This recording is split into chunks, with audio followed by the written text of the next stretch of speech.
What life experiences have you had that were forever life changing?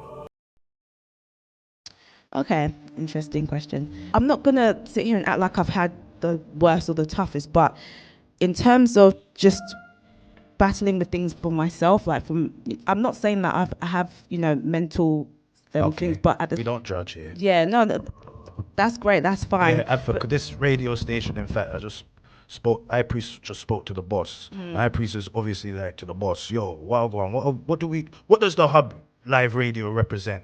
And the boss, the final boss, said that the Hub Live Radio represents mental health. That's what we represent. So I'm like, okay, High priest can work with that card. We deal with spiritual counseling and spiritual consultation. You follow that? So yeah, like, yeah. So right now, like, we're just reasoning. You get me? Like, High Priest has been through a lot of stuff. You know what I mean? That's why we're here tonight, because it wasn't one day or one moment. It took like a lifetime to change oneself and or advance and upgrade oneself. But like what we said, it's all about you tonight, Queen. You get me? And we want to hear your story in terms of your life experiences. I believe the audience on Facebook, YouTube, and on the FM would like to hear.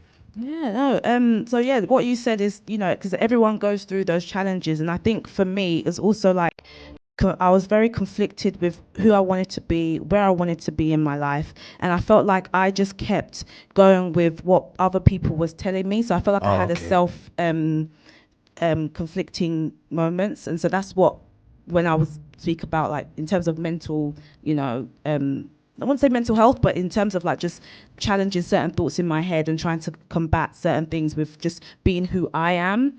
And sometimes I had things, anxiety because I thought, what, Oh, okay. I don't want to do this anymore. I don't want to put myself out there. And I really doubted myself because it's crazy because a lot of people say, oh yeah, you can sing, you can do this and blah, blah, blah. But I just had these inner thoughts. And so basically I felt like it was just my inner self. I was battling with my inner self. And I think that was one of the most challenging things that I've faced because it's like you're your biggest critic.